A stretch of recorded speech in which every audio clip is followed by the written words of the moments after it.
नमस्कार, मीनाताई किचनमध्ये तुमचे स्वागत. Smart 36 kitchen tips. नंबर 1.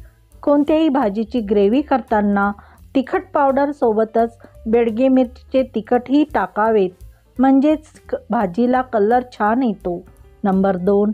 तुम्हाला जर चिंच वर्षभर टिकवायची असेल तर चिंचामधल्या बिया साल काढून स्वच्छ कराव्यात आणि कडक उन्हामध्ये 2 दिवस वाळवून घ्याव्या. नंतर चिंचावर थोडेसे मीठ लावून हवा बंद डब्यामध्ये किंवा काचेच्या भरणीमध्ये ठेवाव्यात. मधून चिंचाला साफ करावे. नंबर 3. भाजीला फोडणी देताना तेल भिंतीच्या स्टाईलवर उडते. डाग साफ न केल्यास ते चिकट होतात आणि डाग काढण्यासाठी खूप वेळ जातो, त्रास होतो. त्यामुळे गॅसजवळील जागा जेवण बनवल्यानंतर लगेच पुसून घ्यावी. नंबर 4. थंडीच्या दिवसात पालेभाज्या खूप येतात, त्यामुळे आहारात आपण उपयोग करतो तेव्हा मेथी, पालक किंवा कोथिंबीर निवडताना पेपरवर निवडावी. यामुळे घरात कचरा होणार नाही आणि लगेच पेपर डस्टबिनमध्ये टाकून द्यावे. नंबर 5. चहा बनवल्यानंतर जो चहा पावडरचा चोथा असतो तो फेकून न देता झाडांना टाकावे. झाडाला सेंद्रिय खत मिळते. नंबर 6. कोरड्या खोकल्यापासून आराम मिळवण्यासाठी काळा मनुका खावेत. मनुकाचा प्रभाव गरम असतो, जे खोकल्यामध्ये आराम देण्याचे काम करते.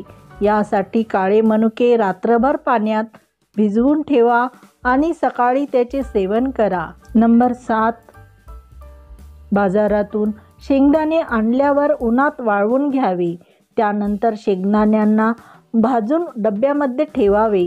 यामुळे शेंगदाण्यात जाळी अळी पडत नाही, तसेच वासही येत नाही. नंबर 8.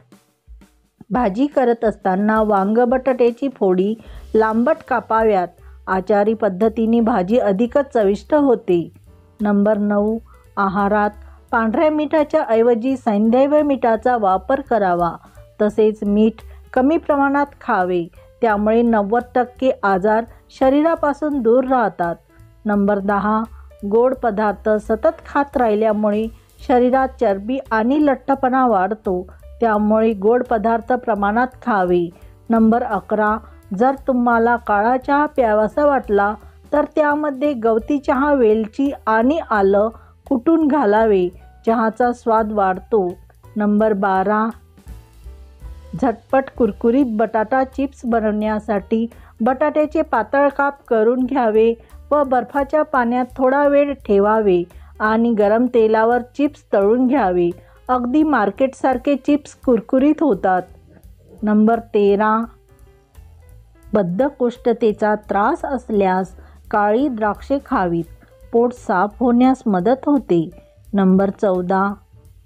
झोपण्यापूर्वी रात्री जास्त पाणी प्यायल्याने सांधेदुखीचा त्रास होऊ शकतो. नंबर 15. कार्यप्रसंगी सुके खोबरे जास्तीचे आणल्यास खोबऱ्याचे बारीक काप करून घ्यावेत किंवा किसून घ्यावे आणि फ्रीजमध्ये स्टोअर करून ठेवावे किंवा खोबऱ्याच्या वाट्या कडक उन्हामध्ये वाळवाव्या आणि डाळीच्या डब्यामध्ये ठेवाव्या. नंबर 16. कधीकधी आपण गरम पदार्थ फ्रीजमध्ये ठेवतो. तसे न करता पसरट भांड्यात पाणी घेऊन त्यामध्ये पदार्थाचे गरम भांडे ठेवावे, म्हणजे पदार्थ लवकर थंड होऊन फ्रीजमध्ये ठेवता येईल. नंबर 17. शाही कैरी करण्यासाठी नारळाचे दूध, काजूची पेस्ट, भिजवलेल्या खसखशीची पेस्ट टाकावी. नंबर 18. नवीन कपड्याचा कलर जाऊ नये म्हणून यासाठी मिठाच्या पाण्यात थोडा वेळ बुडवून ठेवावेत. नंबर 19.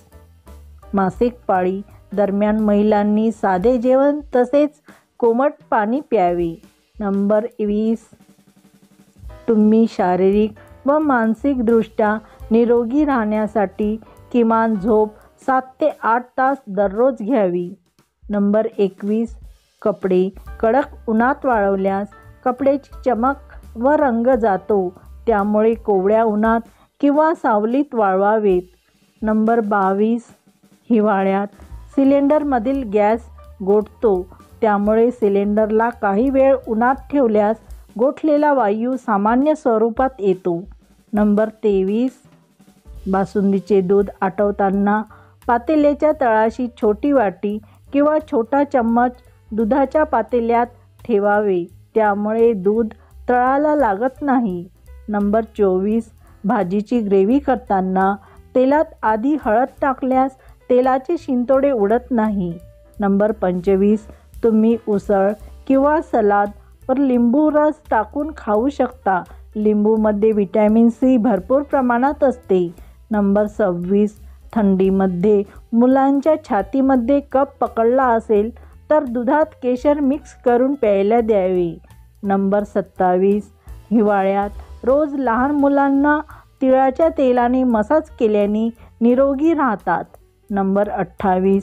थंडीच्या दिवसात आपण पुन्हा पुन्हा जेवण गरम करून खातो, त्यामुळे अन्नातील पोषक घटक नष्ट होऊन जातात, म्हणून अन्न जास्त वेळ गरम करू नये. नंबर 29.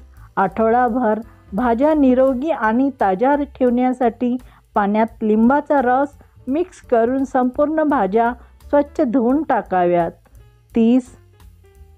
सलाद करतेवेळी गाजर, मुळा, काकडी, बीटरूट 1 तास आधी मिठाच्या पाण्यात ठेवावे, त्यामुळे कडक होऊन लवकर कापले जातात. नंबर 31. कोथिंबीर हिवाळ्याच्या दिवसामध्ये स्वस्त मिळते, त्यामुळे कोथिंबीर वडी किंवा कोथिंबीरीचे पराठे बनवावेत. कोथिंबीर शुगर पेशंटसाठी खूप फायदेशीर आहे. नंबर 32. सांधेदुखीमध्ये काळ्या जिऱ्याच्या तेलाने मसाज केल्यास सांधेदुखी कमी होऊन हाडे मजबूत राहतात. नंबर 33. जर तुम्हाला अस्वस्थ आणि थकल्यासारखे वाटत असल्यास डाळिंबाच्या रसात लिंबू रस मिक्स करून प्यावेत. नंबर 34. कोबीची भाजी बनवताना त्यामध्ये मॅगी मसाला टाकल्यास भाजी चविष्ट होते. नंबर 35. लवंग गरम करून ज्या ठिकाणी झुरळ येतात त्या ठिकाणी ठेवा. खास करून फ्रीजच्या रबरमध्ये झुरळ जास्त असतात, अशा ठिकाणी लवंग ठेवल्यास किंवा लवंगाच्या पाण्याचा स्प्रे मारल्यास झुरळ नष्ट होतात. नंबर 36. हिवाळ्यामध्ये डाळीमध्ये अळ्या आवर्जून पडतात. अशा वेळी वाळवण्यासाठी बाहेर ऊन नसते, त्यावेळी परात गॅसवर कडक गरम करून घ्यावी आणि अळ्या पडलेली डाळ टाकावी. चुटकीसरशी अळ्या मरतात आणि धान्य साफ करायला खूप सोपे पडते आणि उन्हाची देखील गरज भासत नाही. वरील किचन टिप्स तुम्हाला आवडल्या असतील तर व्हिडिओला लाईक, शेअर करा आणि चॅनलवरती नवीन असल्यास मीनाताई किचन या चॅनलला सबस्क्राईब करून बेल आयकॉनही प्रेस करा. धन्यवाद.